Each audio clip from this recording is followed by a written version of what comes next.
Stories of the Dreamwalkers, written by Joyce Mills and illustrated by Frank Howell.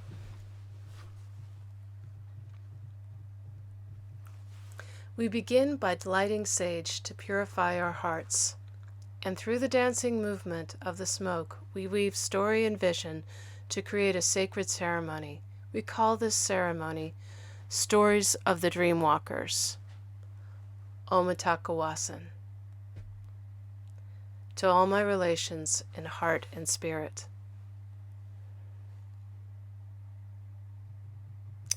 Dear sister,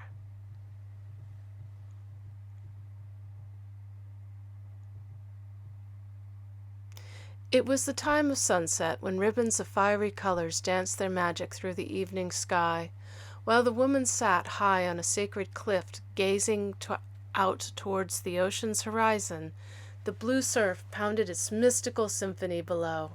Her mind was focused on a faraway place across the blue Pacific waters, a place where her little sister had been struggling for a long time with a great darkness within her delicate body. The river of her breath was growing weaker as she was getting closer to making her journey to the world of many ancestors, the world of spirit. It was on this night that the woman knew many relatives were gathering in a sacred meeting to help her sister make the journey one of beauty, peace, and comfort. Wanting so much to be there, yet being so far away, the woman felt a deep sadness within her heart. Through the many tears streaming from her eyes, a vision came to her of her little sister and of the many faces of her relatives, all sitting in the sacred meeting of all-night prayer. As the vision became clearer, a story came to her mind, a story for her little sister so far away.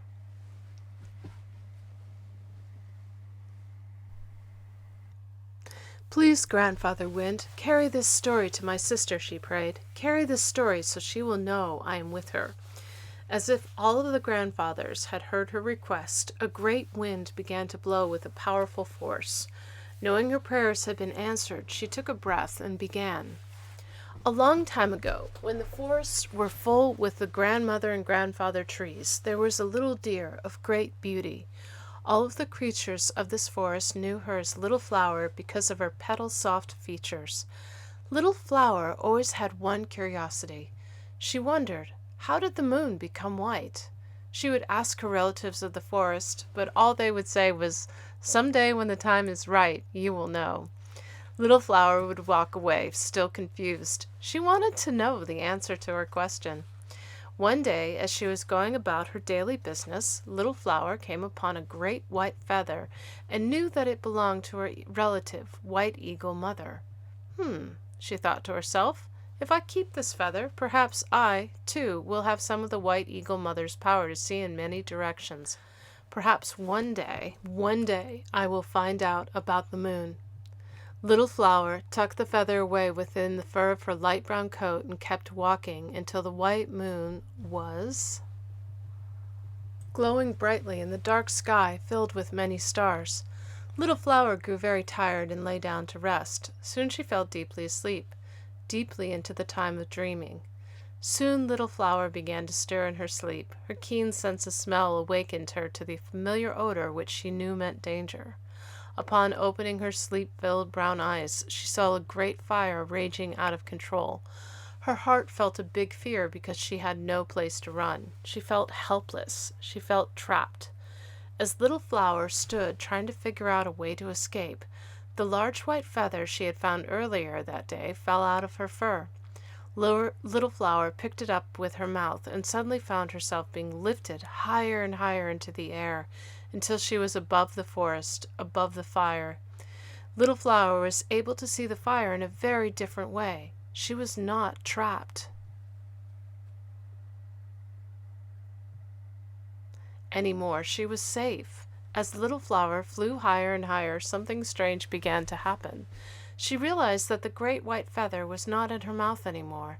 She wondered to herself, how could I be flying without the feather? I'm a deer, and deer cannot fly. Just then she came across the great white eagle mother sitting in the mountain cloud. "Hello," White Eagle Mother said. "Thank you for bringing me my feather. You see, it dropped into your world while I was flying in my world. It was you who found my feather, and it was you whom I blessed to bring it to me. Each of my feathers holds a prayer for all relatives of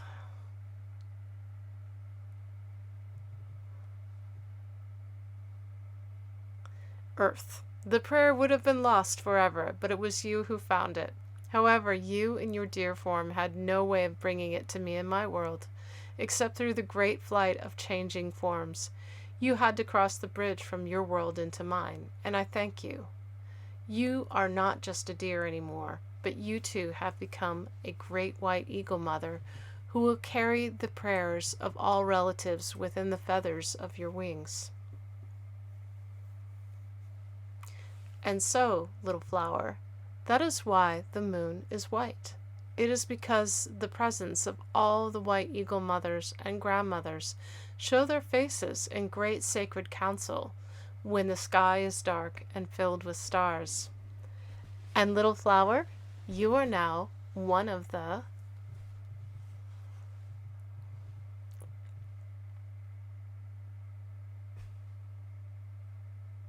great white eagle mothers whose face will always be seen in the glow of the moon, and your heart song will be carried with the breath of the wind. Little Flower's heart was full, knowing that her question had been answered at last. As the woman finished her story, she looked up and saw that the sun had set.